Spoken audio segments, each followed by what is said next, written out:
Soñé que era muy niño, que estaba en la cocina escuchando los cuentos de la vieja Paulina. Nada había cambiado. El candil en el muro, el brasero en el suelo y en un rincón oscuro el gato dormitando. La noche estaba fría y el tiempo tan revuelto que la casa crujía. Se escuchaba a lo lejos ese rumor de pena que sollozan las olas al morir en la arena, y a intervalos más largos esos vagos aullidos con que piden auxilio los vapores perdidos. Nosotros, los chiquillos, oíamos el cuento sentados junto al fuego, y como entrara el viento por unos vidrios rotos, su frente medio cana, la vieja se cubría con su chalón de lana. En el fondo del lago, del poema 20 años, Diego Dublé Urrutia. Y en una belleza nueva, Raúl Ruiz. Y nosotros vamos a empezar a escuchar, o estamos ya escuchando y viendo, estos cuentos de la recta provincia. Gracias por estar aquí, Raúl, en esta conversación. Gracias. ¿Qué te evoca este poema de Diego W. Urrutia? Primero saber si te interesa o te ha interesado como poeta y... Ese es un eco de recuerdo, porque yo tuve, no diré la desgracia, porque no fue desgracia, pero la particularidad de estudiar en sexto año de Humanidades de los padres franceses, en donde nos hablaban mucho de Diego W. Urrutia, que en el teatro del colegio tuvo la actitud teatral de convertirse al catolicismo público, que yo creí que era un acto privado. ¿Cómo fue eso? Se convirtió, parece, en público, hizo un discurso. Eso era, en el fondo era era como hoy en día, un poeta. Ese poema me gusta mucho. Cada palabra está muy bien, cae muy bien, ¿eh? Gotea muy bien ese poema. Ahora, muchos años después, en Angol, ciudad del poeta, estando en la casa de un amigo que era un cantante que había sido diputado en los años de la Unidad Popular, el diputado más joven, Salinas. El diputado Salinas, estábamos en esa casa y de repente se nos ocurrió que ahí era la casa de la tía Paulina. Y que parece que esa había sido una casa de huifas, como se dice. Entonces de repente el poema se transformó en otra cosa. La remolienda, ¿eh? Se transformó en la remolienda, fíjate. Y llegó un momento cuando hice Cofralandes, declarada la primera película holística de la historia del cine en la Universidad de Aberdeen. Me encontré con que estaban haciendo una tesis de doctorado sobre la primera película holística del mundo. Lo puse dicho por el poeta Waldo Rojas, que es mi vecino en París. Y claro, hay toda una carga en ese poema que nos dice: Chile es profundamente melancólico. Recuerda la tristeza del chileno, esa antología de poemas que es excelente de Franklin Quevedo, me parece. ¿Sí? En que toma simplemente, hace como quien dice, un arcoíris de estados melancólicos. ¿Somos un país triste y melancólico? Sí, yo creo que sí.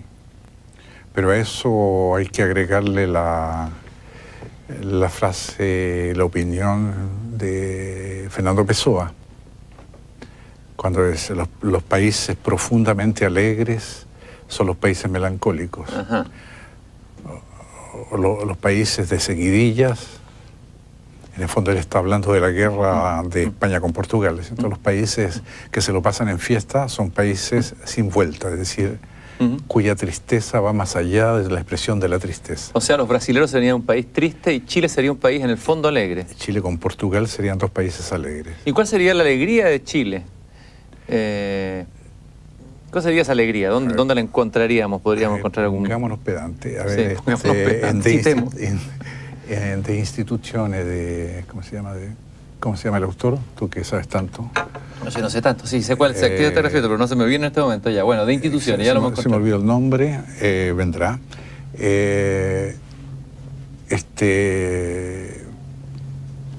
Escritor, digamos, el obispo, uno de los fundadores de la patrística tardía, ¿cierto? Habla creando los principios de las instituciones de los monasterios, cómo hay que vestirse, cuáles son los periodos, cuáles son en cuántas horas se divide el día, inventa la hora nona, inventa muchas cosas. Él dice en un momento, hablando del octavo pecado capital, porque tiene 8, hay 8, no son 7, ¿cierto? Son 8. 8. El octavo es tristeza, tristitia, o melancolía, o aburrimiento. Spleen, sería el spleen, ¿no? Es mirar el techo, para decirlo simplemente, mirar el cielo raso. Dice, hay 2 tipos de melancolía. Por supuesto, la buena y la mala. Estamos en un periodo en que se distingue así. La melancolía buena es la mala. Empecemos por la mala, es ¿qué estoy haciendo aquí? Pudiendo estar en París o haciendo gimnasia en Los Ángeles. La buena es decir, me aburro y en ese aburrimiento encuentro mi alegría. De repente, ahora no, porque Chile se transformó en una especie de arrabal justamente de Los Ángeles. Se puso entretenido Chile. Se puso malamente entretenido. Eso quería decir un poco, es la frase de Pascal, ¿no?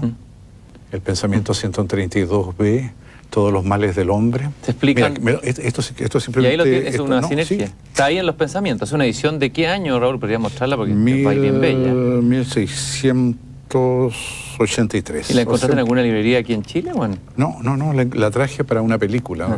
Y se me había perdido y me la acaban de devolver. Acá está en mi serie del hombre. O sea, todavía no están numerados los pensamientos y debe estar por acá. Bueno, me lo sé de memoria por lo demás. Todos los males de los hombres vienen de una sola cosa, de su incapacidad para estar solo en una pieza. Los hombres se llenan de actividades inútiles, de juegos d'enjeux, o sea, de apuestas inútiles, para finalmente, para que la muerte los pille de sorpresa. ¿Estaríamos viviendo el síndrome pascaliano en Chile? Chile estaríamos viviendo esa situación en todo caso. Agreguémosle los teléfonos, esa forma abyecta de telepatía que se ha inventado últimamente y el cuadro está claro. Ahora, Pascal decía, el hombre, ese animal incomprensible. ¿Podríamos decir lo mismo el chileno? ¿El chileno, ese animal incomprensible o ese humano incomprensible? Yo no lo encuentro, bueno, es que yo soy chileno también, o sea, yo entiendo a los otros chilenos, eso no quita que otra gente nos encuentre a todos incomprensibles. Incomprensibles, a mí me gustaría que el chileno fuera más bien incompresible, como los salarios de los ministros, que no se pueden comprimir. ¿Por qué llegaste a los cuentos folclóricos? Vamos a hablar de La Recta Provincia, esta serie que se empieza a emitir, se está emitiendo, ya se emitió, porque sí, el programa temporal, así que no sé en qué momento, en qué tiempo estamos hablando, si el futuro, el pasado, el presente, pero ¿por qué los cuentos folclóricos? ¿Cómo llega a los cuentos folclóricos chilenos? Eso sí que es una vieja historia, que empieza con... tengo una familia donde tengo un abuelo y una abuela, un abuelo paterno y una abuela materna, contadores de cuentos. ¿De qué ciudad? No ganaban su vida, uno del centro, de Mulchen, ella del centro, ¿ya? El Chilote. Son dos mundos distintos. Completamente distintos, pero con un fondo común. Ajá, eso es interesante. Ahí empieza, y ahí yo me ejercité en contar cuentos también. Y jugar con lo que significa contar un cuento. Y poco a poco fui llegando a un punto en que traté de entender cuál es el estatus que tiene el cuento en nuestra civilización, que es muy variado, esto va desde Gamow, autor de Las barreras de Gamow, que no se entiende por qué somos lo que somos y no mayonesa. No podía expresarse, parece, en fórmulas matemáticas, se expresaba en cuentos y era el mejor divulgador, un vulgarizador de ciencia. El Fondo de Cultura Económica ha publicado varios de sus textos. Y eso decía el matemático Ulam. La historia de las matemáticas. Hay un libro famoso sobre las matemáticas. Sí, pero él le escribe todo en fábulas. Es un cuento de las matemáticas. Cuenta sí, las matemáticas. Cuenta todo. Cuenta un viaje dentro del cuerpo humano, por ejemplo. Un viaje que entran por la nariz, no sé, pasan por las venas y entran, inventa de paso una especie de matemática, de medicina cuántica, o sea, de las estructuras ortomedicinales. Es un personaje brillante. Pero eso estamos hablando ahí de ciencia, y estamos hablando literalmente. Él desarrollaba sus teorías con cuentos.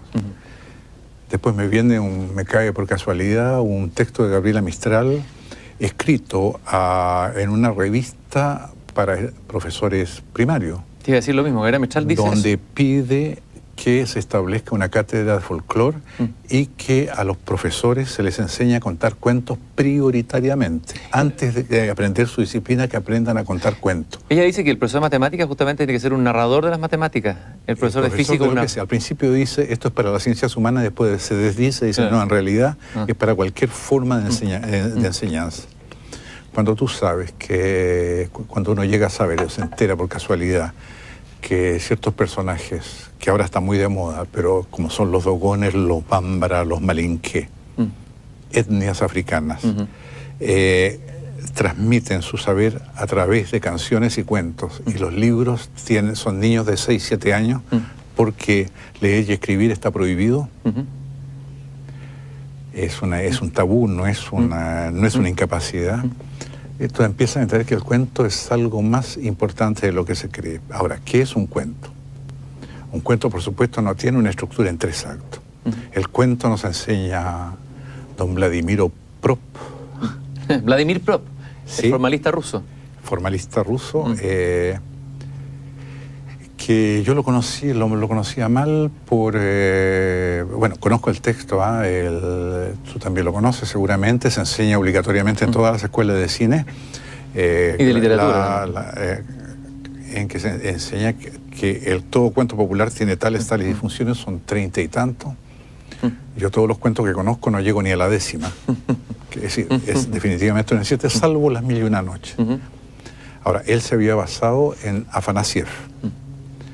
Ahora, cuenta el Copuchento de Carlo Ginzburg que en realidad Prop de cuentos populares rusos conocía solamente la recopilación de Afanasiev, un libro. Y Afanasiev había hecho el libro basado en un solo informante, que era el hombrecito que tenía el que le enceraba la casa, que sabía muchos cuentos.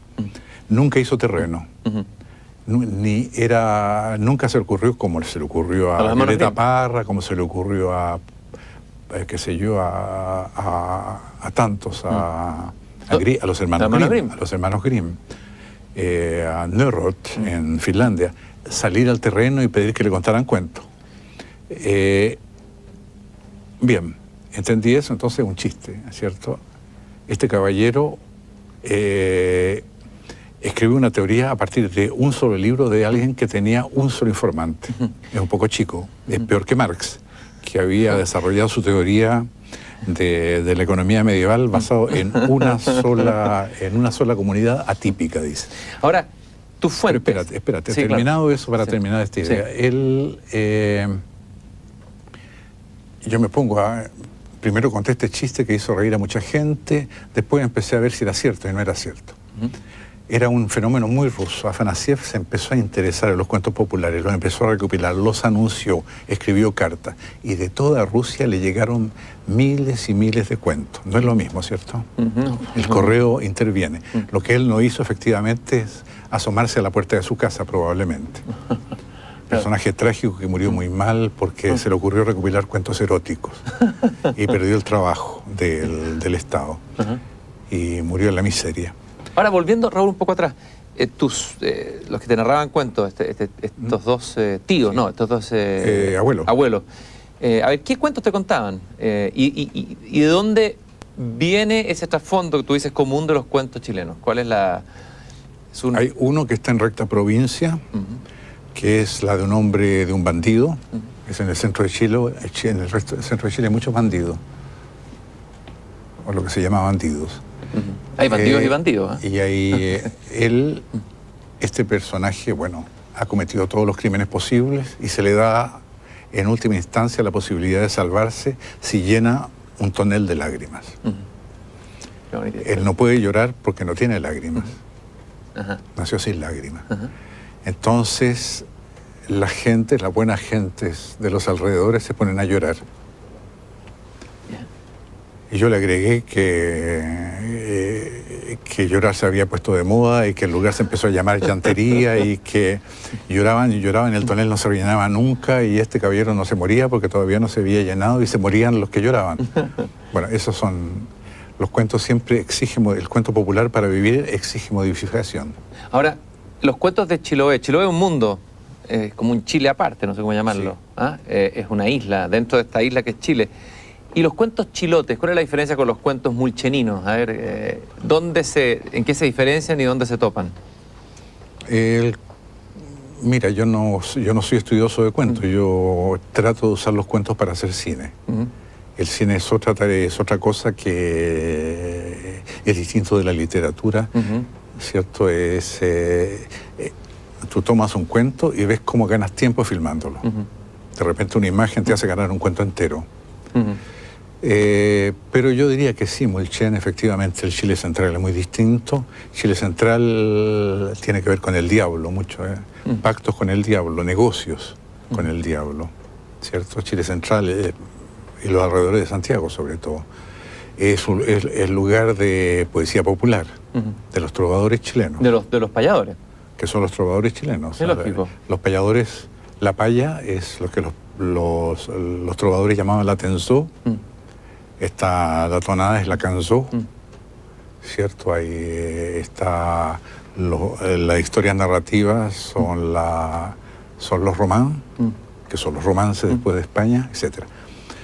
En el sur, en Chiloé, yo he visto que la gente, mi abuelo contaba lo que él llamaba casos, o sea, un cuento pero que le había pasado a él. Él pretendía...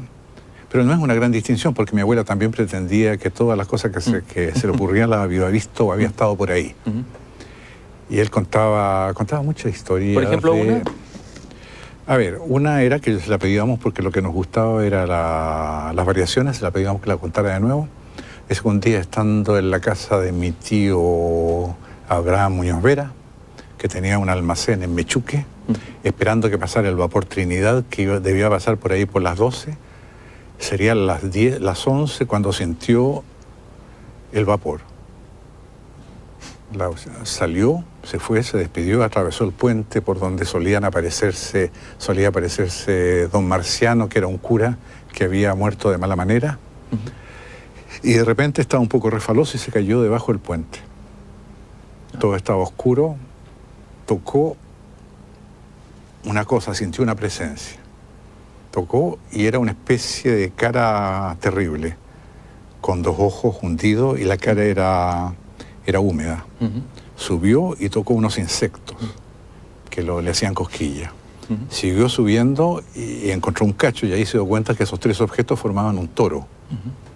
Entonces se puso a pelear con el toro. El toro estaba esperando que lo reconocieran para empezar la pelea. Pelearon toda la noche. Cuando salía el sol, debe haber sido verano, salió temprano, la gente empezó a salir a trabajar, no creo, porque en esa parte la gente o son campesinos o pescadores, salían a dar una vuelta. Miraron a estos dos peleando el toro con mi abuelo y empezaron a hacer apuestas. No trataron de parar la pelea, no trataron de sacarlo, sino que empezaron a apostar quién iba a ganar. Pararon por ahí por las 9 para tomar desayuno, siguieron peleando todo el día, a la hora del almuerzo pararon de nuevo, durmieron una siesta el toro y él y siguieron peleando el resto del día. A eso de las 6 de la tarde se empezó a ir la gente y se quedaron sin espectadores. Y ahí venían las variantes. En una variante el toro partía por un lado y él partía por otro. En otra variante se iban juntos a tomar una cerveza y un aguardiente, lo que quiere decir que el toro en realidad no era un toro, sino un caballero al que le decían el toro. Y en otra variante ya cósmica lo agarraba de una pata, lo tiraba hacia el cielo y lo transformaba en galaxia. Estos cuentos, ¿de dónde viene este trasfondo chileno? ¿Son simplemente cuentos españoles reciclados, reinventados, transformados? Porque, ¿cuál es el fondo común, el fondo de la olla de esto? Todos nos contamos cuentos, ¿cierto? Sí. Entonces bueno, usemos los sistemas, los modelos llamados holísticos, o sea, no solo es que se inventaron arriba, se reinterpretaron abajo, volvieron a subir, no solo son las ruinas de culturas perdidas, que es la tesis de Afanasiev, que se pregunta por qué hay tantos cuentos con osos y deduce que hubo una religión del oso, lo que se probó, efectivamente. Hay una religión en que el rey de los animales y por lo tanto de la humanidad, que somos animales también, es el oso. ¿Y por qué hay tantos cuentos con diablos en la zona central, crees tú? Es el mediador. Yo he leído varias entrevistas a diablos y a hombres lobos. Hay diablos y diablos. Los farfadés, tradiciones francesas del siglo XVIII, XVIII, XIX. El diablo, uno se hace diablo. Está el diablo, por supuesto, que es el ángel, el diablo eterno, pero hay otros diablos que son provisorios. En tu película aparece uno, después de un duelo en una palla. En dos. Exactamente. Está Ángel Parra, que le toman la copa de vino, le bebe... Esa copa de vino es de un diablo, viene de un diablo del siglo XII, que no es un diablo, es alguien que... Es un interrogatorio en realidad, que no es la Inquisición tampoco, es autoridades de la Iglesia. La Inquisición todavía, como la conocemos, no existe. Que le preguntan que por qué él cree que tiene derecho a ir a misa. Pero yo cumplo una función positiva. Y en el fondo estaba hablando, él es un daimon. Es el demonio que pasa, que va del otro lado a este lado. Él lleva semillas de acá y se va al infierno, donde se transforman en transgénicas, no sé, una cosa así, porque llegan mucho más. Después las trae de vuelta, siembran y hacen grandes cosechas. Entonces él dice que él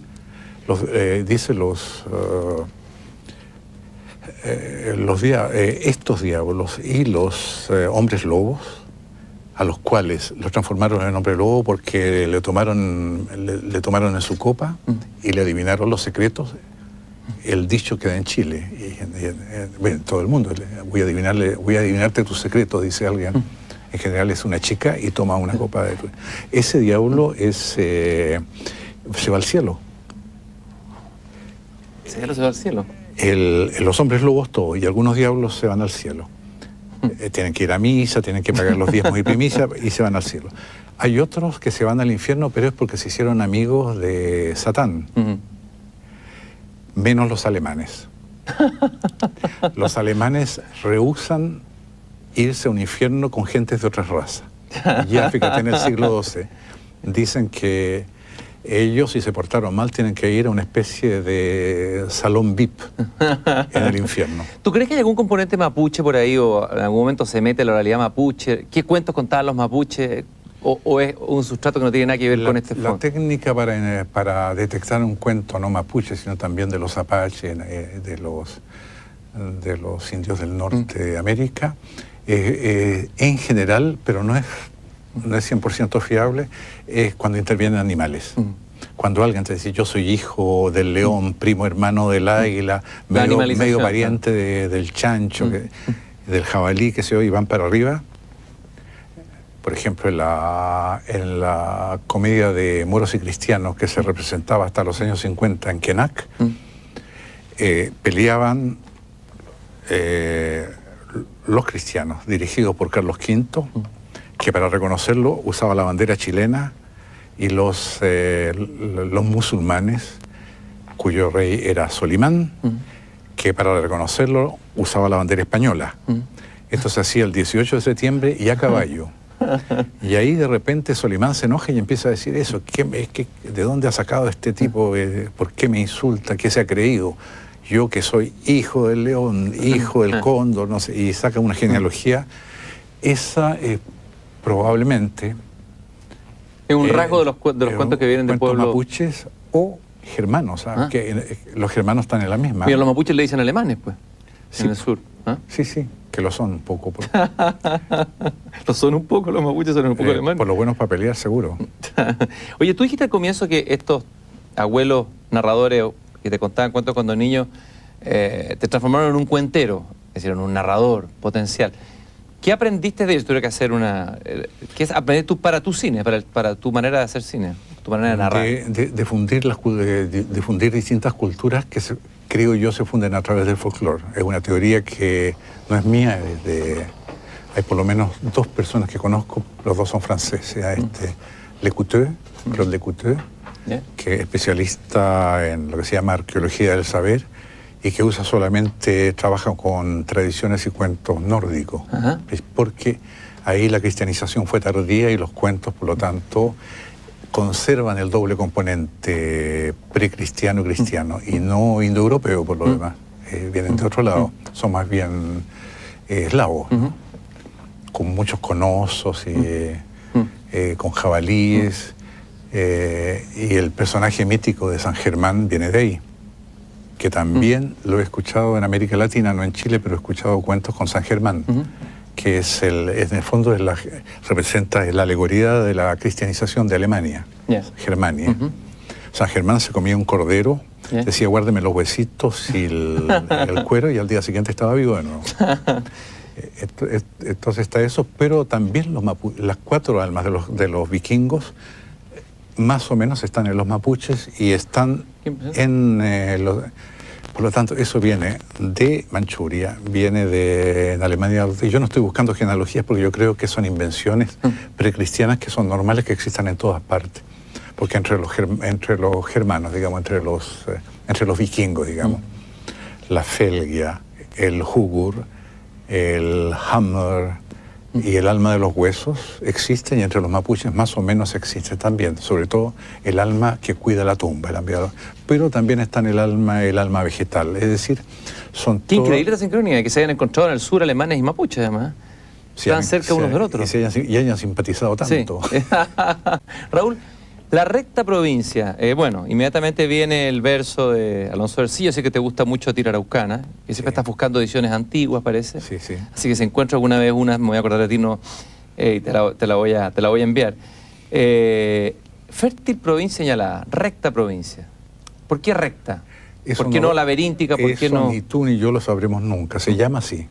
Es la República de los Brujos, que según mis cálculos y a medias palabras, porque los chilotes son muy cerrados, yo creo que existió a principios hasta mediados del siglo XVIII, y creo que eran judíos mezclados con masones, que andaban muy juntos.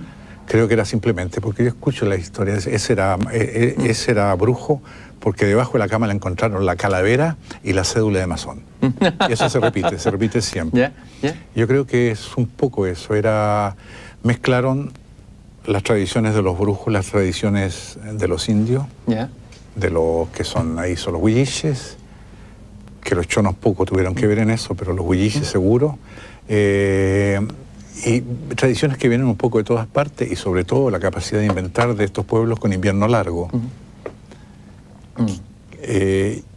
Creo que le llamaban recta provincia a una república superpuesta al territorio, que imita imita en todo caso las incoherencias y aberraciones del Imperio Español. Hay 2 virreyes, ¿cierto? El virrey de encima de la tierra y el virrey de debajo de la tierra. Se le pagan impuestos, que son... De hecho, yo creo que una vez hice una conferencia sobre una historia comparada de la recta provincia con... Esto hace más de 15 años, o sea, un viejo tema. La recta provincia con la Golden Dawn, esa secta inglesa que imitaba la estructura del Imperio Británico, y la otra imitaba la estructura de las divisiones bastante incoherente, porque entendamos que el virreinato es una cosa, capitanía general otra, gobernación otra, y no se tocan. Nosotros fuimos capitanía. Nosotros éramos capitanía. El Perú que no fue, dice Jocelyn Holt. ¿Qué piensas de eso? Que Chile fue el Perú que no fue. No sé lo que quiere decir eso, pero sí he escuchado muchas veces eso, que el problema de Chile es que nunca pasó de capitanía general, que es una manera de entender el arribismo hispánico.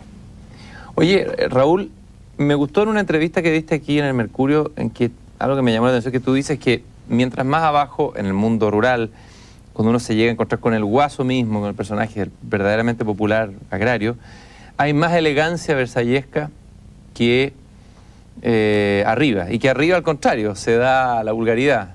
Dices tú, se da de Clinic. A ver, eso encontré interesante. La aristocracia popular en Chile, que la verdadera aristocracia estaría... Elegancia, que no, la elegancia al estilo español, eso, por eso citaba El villano en su rincón. Es decir, el mundo es un compuesto de reinos. Reinos chicos, reinos grandes, pero el reino grande no se mete en el reino chico. Esa es la estructura también del Imperio Español. El virrey no se mete en la gobernación ni en la capitanía general.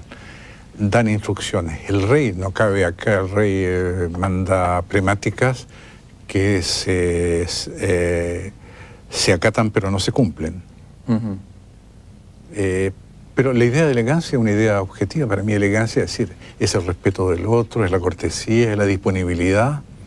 Se tiende a creer que el chileno es garabatero, o cuando se imita al chileno popular se garabatea mucho, pero tú muestras ahí que no.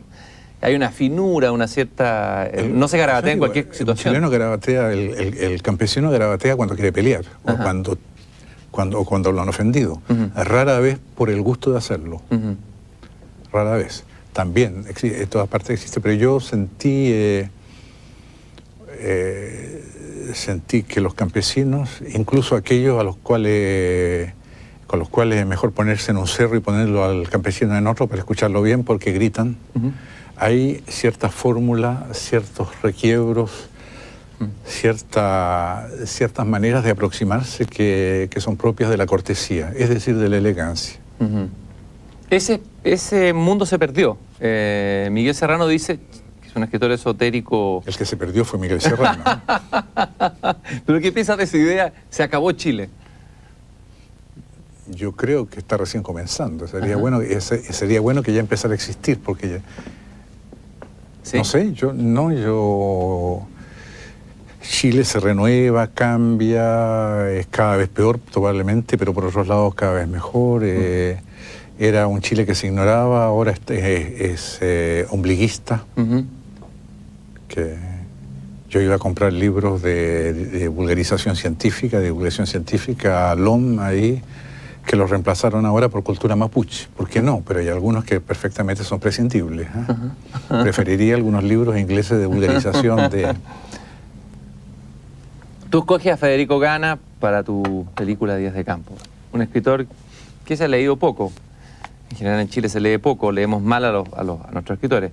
Me gustaría preguntarte primero, de la literatura que toca el mundo rural o que se mete en el mundo rural, por ejemplo, los criollistas, ¿te ha interesado alguno? Mariano Latorre. Mariano Latorre sobre todo. ¿Por qué Mariano Latorre? Es el más fácil de filmar. Es por razones económicas, digamos. ¿Ya? ¿Razones de producción? No, de economía estética. De recursos. De economía estética, economía de recursos cinematográficos. Yo creo que Mariano Latorre ha inventado muchas historias que son fábulas, por así decirlo, fábulas alegóricas, si se puede usar esa doble expresión, de la situación política chilena. A ver, por ejemplo. El finado Valdés.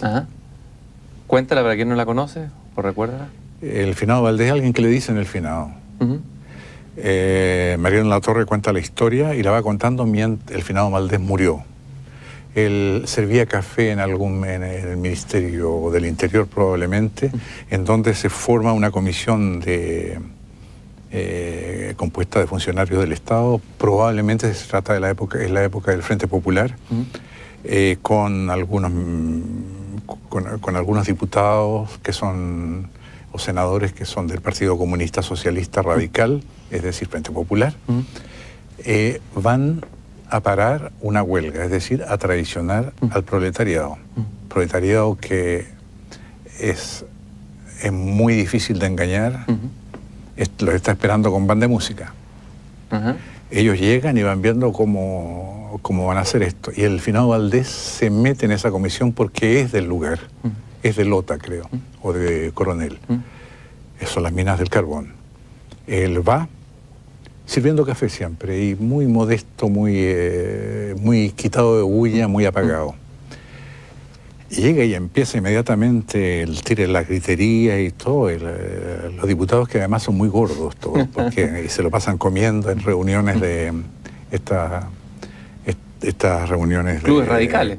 radicales, pero también toda la izquierda está ahí. Responden con discursos vacíos a los que les contestan para rellenárselos con piedras.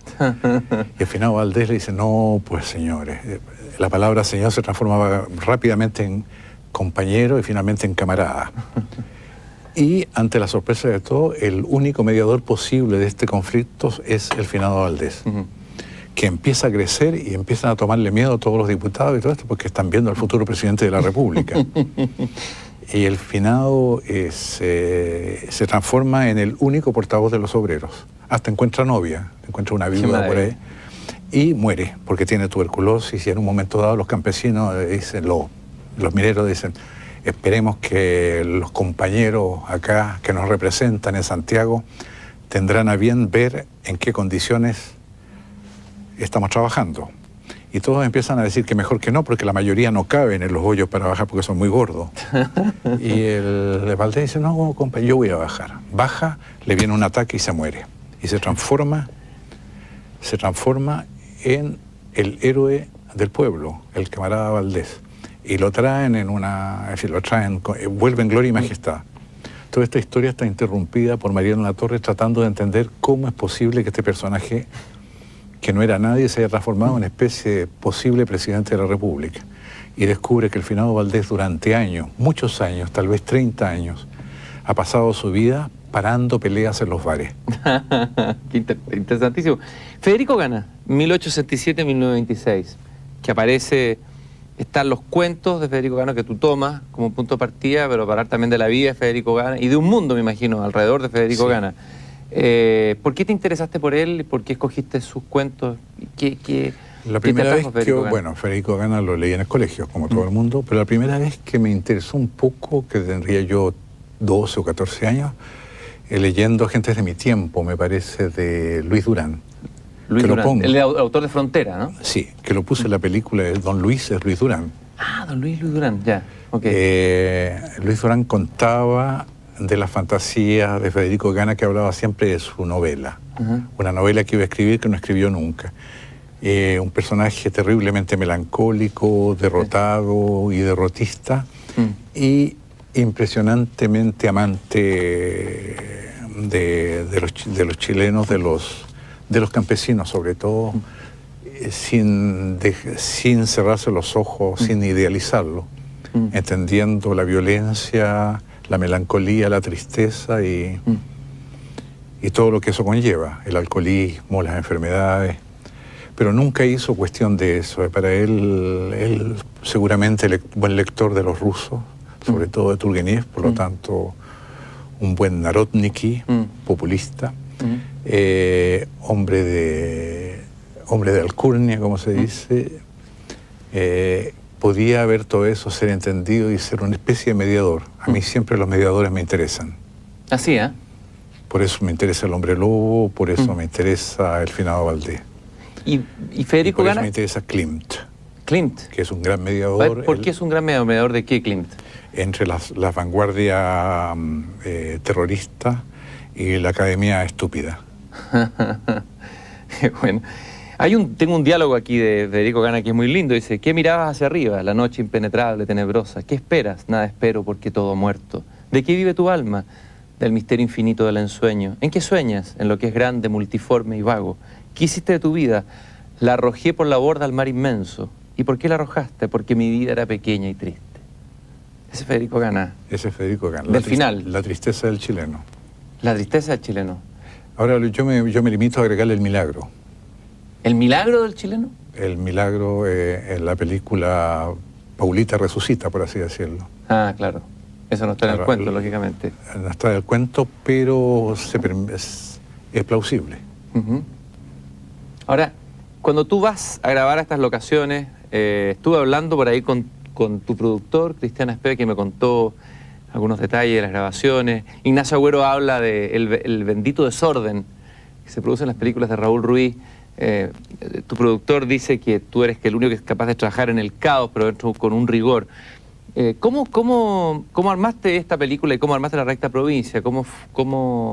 ¿Y qué te pasó en el proceso? Imagino que fue un encuentro también con Chile, con lugares, con locaciones, con ¿Qué te pasó? Me encuentro bastante largo, que nunca se sabe. Desde que me dejaron volver, que fue el 82, yo he vuelto todos los años. No me estoy disculpando, he vuelto, punto.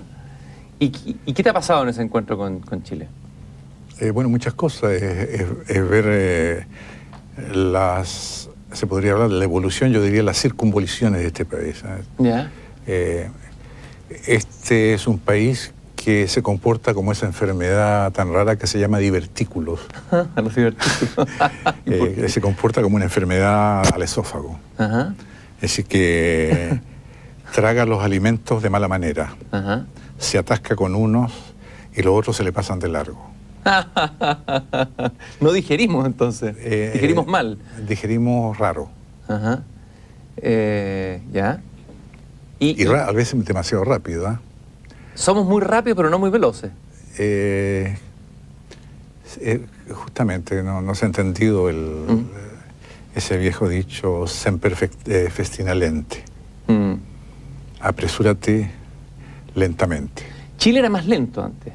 En las conversaciones, el espacio de tertulia, había una lentitud chilena, una morosidad que podía ser más interesante que esta vertiginosidad ahora.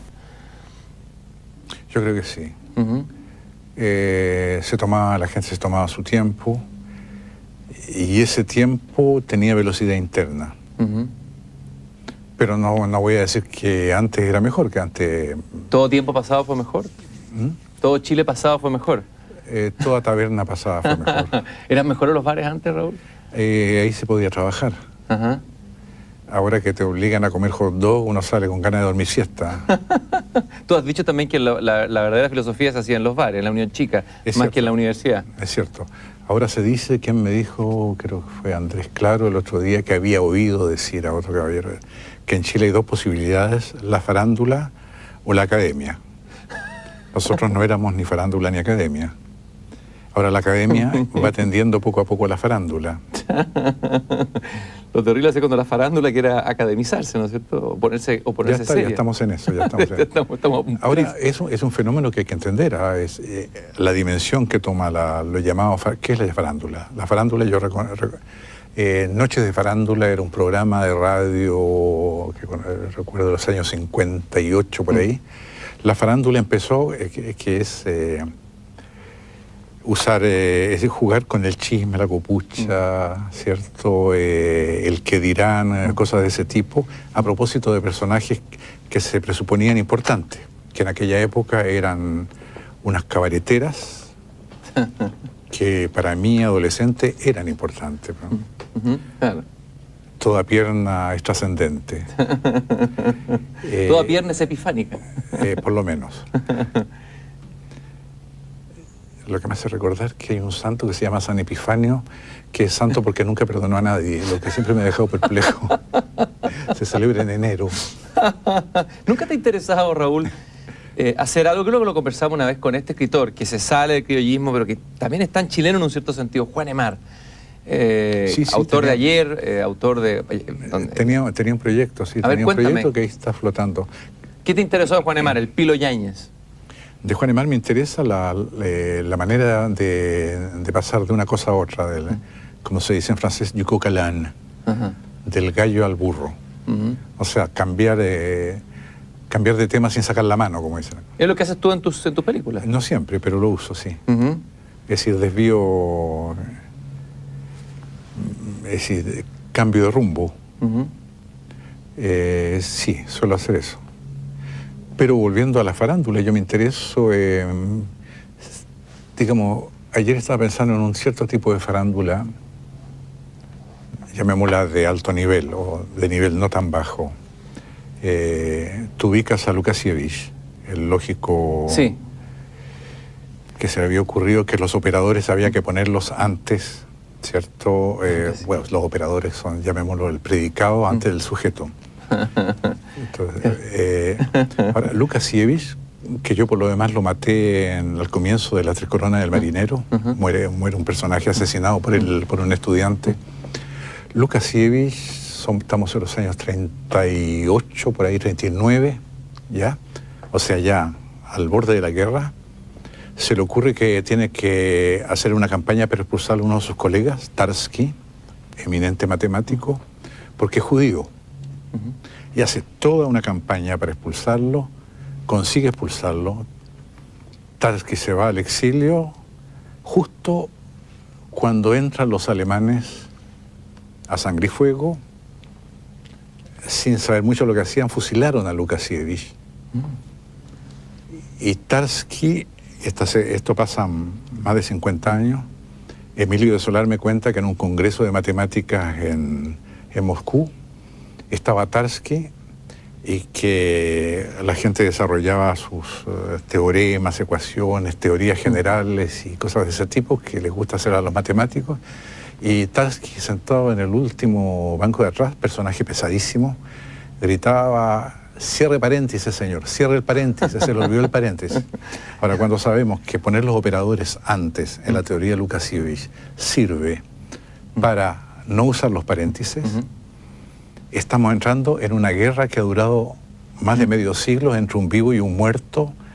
El muerto tratando de persiguiendo al vivo porque era judío, y el vivo defendiendo el derecho a hacer paréntesis. Eso claro. Es farándula, pero de otro tipo. Raúl, volviendo a la recta provincia, por ahí aparece Heráclito. Una cosa que te quería preguntar antes de Heráclito. Hay un hilo conductor que son en algunos momentos las décimas. Sí. Y esas décimas tengo entendido que tú las escribiste. Me gustaría saber ¿cuándo empezaste a escribir décimas, a interesarte en las décimas? ¿Si es un hobby o...? No, yo filmé primero en los años 80. Filmé a poetas populares, a varios. Ajá. A Santos Rubio. Santos Rubio, el mítico payaso. Sí. Y conversamos y empecé a estudiar. Descubrí en primer lugar que las décimas no llegaría a serlas, que hay reglas precisas, que hay una prosodia. Asistí a una discusión entre el zorzal de no sé dónde y el pajarito de no sé qué, que terminó casi a cuchillazo. Con temas muy finos, que de repente descubrí que las décimas practican cosas tan fuera de uso hoy en día en la métrica, como llamado, ¿cómo se llama? Arte mayor. El arte mayor, claro. En arte mayor, tú sabes, se permite, tú pierdes una sílaba en un verso a condición de ganarla en el próximo. Entonces entra un juego muy complicado de tú me debes, yo te doy, un juego de aritmético, ¿cierto? Y como a mí me había interesado mucho tiempo y perdí casi 10 años tratando de saber si se podía rimar en cine, que no se puede, pero hay una métrica de cine, que es otra cosa. A ver, explícame un poco eso. ¿Cuál sería la métrica? No hay rima. No puede rima porque todo fluye, todo circula. Pero hay métrica en el sentido que pueden haber segmentos, o sea, series de plano, que pueden funcionar como segmentos de duración. Que 4 tomas puestas acá, sin tener nada que ver con otras 4 tomas puestas allá, se emparentan sin que uno sepa por qué. Eso hay un elemento métrico. Eso lo sé, en el dominio perdido lo usé con cierto éxito, en otras no. En la vocación suspendida traté de usarla y me fallaron. Oye, ¿y te acuerdas de alguna de las décimas, sobre todo el comienzo de esa primera décima, con qué parte recta provincia? Me acuerdo, sí, yo las décimas trato de improvisarlas. Recuerdo uno de los consejos del hermano de Santos Rubio fue: no escriba las décimas porque se le olvidan. Las décimas se memorizan, no se escriben. Entonces nacen así. Pero hay, por ejemplo, a mí lo que más me interesa, si querés saber de las décimas, jugué con ello ahí, es por ciertos juegos que vienen de los trovadores o los inventaron sin saber, sin conocerse unos con otros, ¿no? Es la cuarteta enmascarada. Por ejemplo, una clásica: el buey trabaja con la asta, el burro con las rodillas y la mujer con las piernas y el hombre con las rodillas. El burro con las costillas y el hombre con las rodillas, eso. ¿Qué quiere decir cierto? Bueno, sabe que el buey enyunta, ara, el burro carga, la mujer seduce con las piernas y el hombre humillándose. Ahora, esa es la décima y sirve para muchas cosas. Está en todas partes de América Latina. Porque esa décima enmascara los versos por padecimiento, es decir, por la pasión de Cristo.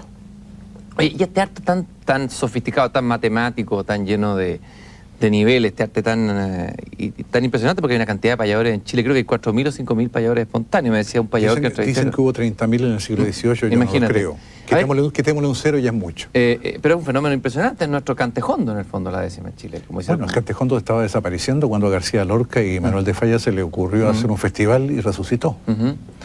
No, hay muchos elementos. Las décimas enmascaradas que existen en China. En China se tiene un tema que parece un tema para, qué sé yo, erótico, por ejemplo, y otra cosa. Las niñas de por aquí, al de casa se lo niega y al que viene desde fuera a veces le dan el sí, es la samaritana. Qué bonito. Ahora, ¿por qué tú en tus películas, bueno, es una pregunta que todos se hacen, más que el por qué es, tú utilizas a tus amigos, o sea, pones a actuar a Manuel Silva Acevedo. Es que más que amigos son también poetas. Y un poeta dice las cosas de otra manera que un actor. ¿Cuál es la diferencia entre un actor profesional y uno de estos poetas que tú colocas dentro de tus películas? El actor hace creer y el poeta descree. Y crea distancia. En general, En la escena final que sucede en un bar de Días de Provincia, comienza un carabinero a recitar un poema. Sí. Quiero saber de quién es ese poema. En Días de Campo, sí. Sí. Romeo Murga. De Romeo Murga. Los dos poemas del final son de Romeo Murga. Era un homenaje secreto a Romeo Murga, que cumplía en esos momentos 100 años de nacimiento. ¿Y qué te interesó de Romeo Murga? ¿Por qué ese poeta? Romeo Murga de él me habló sobre todo Jorge Tellier. Después lo leí, lo releí y efectivamente contemporáneo, amigo, rival a su manera de Pablo Neruda, pero más mistraliano que otra cosa. Hay una es la melancolía de Gabriela Mistral que está ahí. Y la misma manera de sopesar los versos. Digo bien sopesar. Porque Gabriela Mistral hace mucho arte mayor. Gabriela Mistral crea versos en que le sobran 2 o 3 sílabas de repente, ¿cierto? Y lo que hace que uno vuelva al verso, lo hace releer. Claro, exactamente. Se permite esos lujos, por decirlo. Tema juego poético que se puede hacer en cine. Tú puedes agregar, dejar las tomas demasiado largas, o cortarlas de sopetón, poner sonidos que no debieran estar, cortarlos súbitamente, y todo eso sirve para decir, ese sonido lo escuché o no lo escuché. Tú te instalas en una toma y de repente se corta abruptamente y pasa a otra, lo que quiere decir estoy en 2 películas distintas. Se crea una especie de polifonía de imágenes. Una de las imágenes que más bueno, la gracia de tus películas, no tiene que... Yo por lo menos he aprendido eso al verla, es quedarse a veces con una imagen. A veces funcionan ciertas imágenes casi como cuentos propios, en que uno se instala ahí, se da el tiempo para vivir esa imagen. Es La Gotera. La Gotera de Días de Campo. Ahora hablemos un poco de esa gotera, cómo surge esa imagen de esa gotera. Venía de un cuento que habías escuchado antes, lo sacaste de un libro. ¿Qué es esa gotera? Esa gotera chilena, esa gotera tan chilena. ¿Quién no tiene esa experiencia? Son recuerdos de Quilpué, en el fondo. Esa gotera estaba allá, pero ahora está acá. ¿Cuál es investigando de dónde viene la gotera, y de repente, bueno, aparecen goteras fantasmas que uno escucha cuando está durmiendo y que no existen. Y a partir de eso, bueno, se crea en torno a esa gotera que esas imágenes tienen muchos nombres, pero digamos, el detalle revelador se le llama, un detalle que te revela todo un mundo. El indicio también. El indicio se usa mucho, el indicio, esa palabra, a los folcloristas les encanta. Y a los culturalistas. El indicio de una cultura muerta, claro. Pero ¿el indicio de qué en Chile sería esa gotera, crees tú? No, la gotera no es gotera con Chile. Pero esa gotera se escuchan en París. Yo la identifico como gotera chilena. ¿Hay? Pero no es la misma. Ese es un problema filosófico. Raúl, yo te quiero agradecer haber estado aquí en una belleza nueva y estamos realmente muy contentos de que La Recta por Provincia entre en la farándula. Vamos a ver qué pasa. Eso es muy interesante lo que va a ocurrir con tus cuentos. La farándula académica. La farándula académica. O cacadémica, como decía Parra. Sí. La cacademia, dice Parra. Cacademia. Ah, como de por Cacania. Hay un vínculo tuyo con Parra, ¿no? ¿Te interesa la poesía de Parra? Mucho. ¿Cuál sería ese vínculo, así brevemente? Una de las razones por las que me intereso en el folclore a través de Parra, y por supuesto de Violeta Parra, del clan Parra. Gracias, Raúl, por haber estado aquí nuevamente en esta conversación, a la hora de la siesta. A la hora de la siesta. Ah, sí. Ya es hora.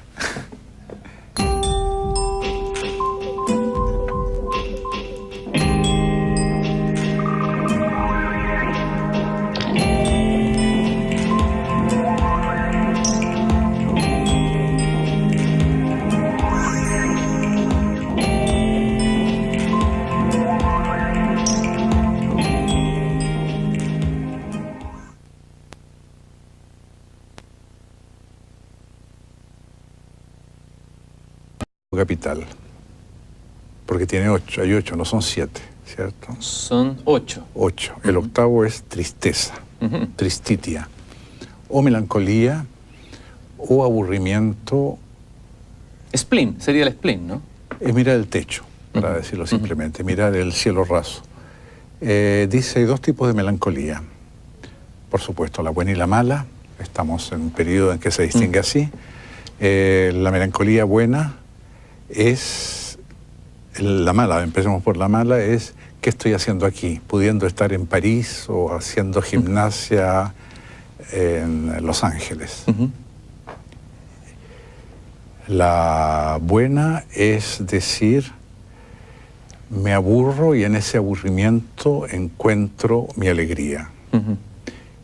De repente, ahora no, porque Chile se transformó en una especie de arrabal justamente de Los Ángeles. Se puso entretenido Chile. Se puso malamente entretenido.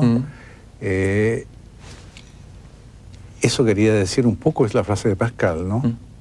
El pensamiento 132b, todos los males del hombre. Se explican. Mira, esto simplemente... Y ahí lo tienes, es una ¿no? sinergia. Sí. Está ahí en los pensamientos. ¿Es una edición de qué año, Raúl? Podría mostrarla porque es un país bien bella. 1683. ¿Y la encontraste en alguna librería aquí en Chile? Bueno.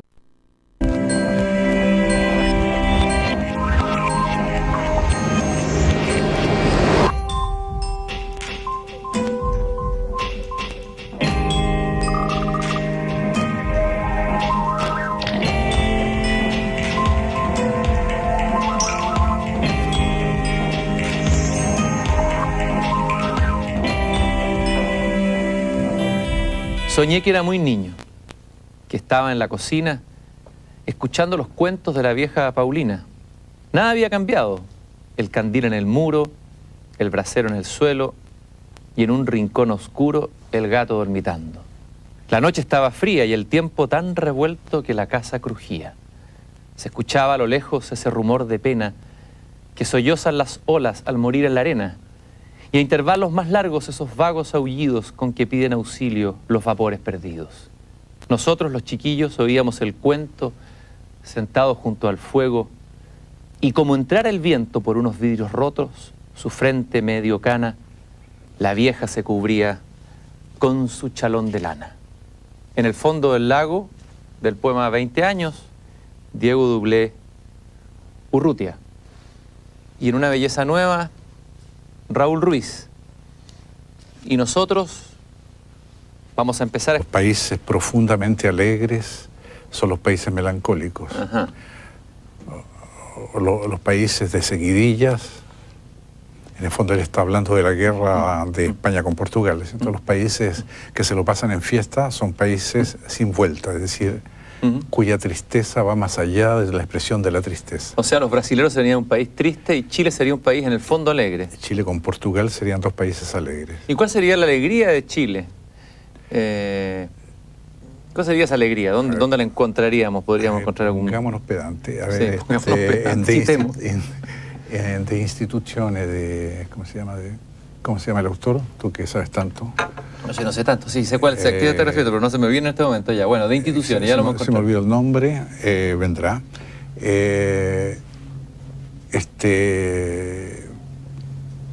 Escritor, digamos, el obispo, uno de los fundadores de la patrística tardía, ¿cierto? Habla creando los principios de las instituciones de los monasterios, cómo hay que vestirse, cuáles son los periodos, cuáles son en cuántas horas se divide el día, inventa la hora nona, inventa muchas cosas.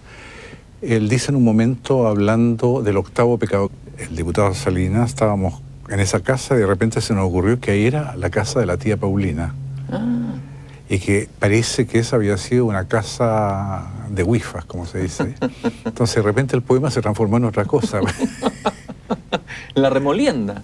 Se transformó en la remolienda, fíjate.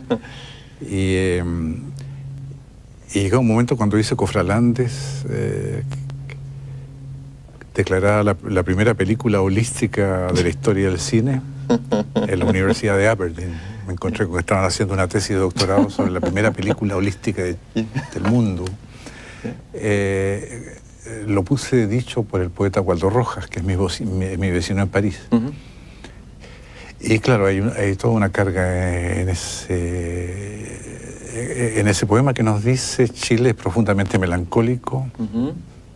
Recuerda la tristeza del chileno, esa antología de poemas que es excelente de Franklin Quevedo, me parece. ¿Sí? En que toma simplemente, hace como quien dice, un arcoíris de estados melancólicos. ¿Somos un país triste y melancólico? Sí, yo creo que sí. Pero a eso hay que agregarle la frase, la opinión de Fernando Pessoa. Cuando escucharon, estamos ya escuchando y viendo estos cuentos de la recta provincia. Gracias por estar aquí, Raúl, en esta conversación. ¿Qué te evoca este poema de Diego W. Urrutia? Primero saber si te interesa o te ha interesado como poeta. Ese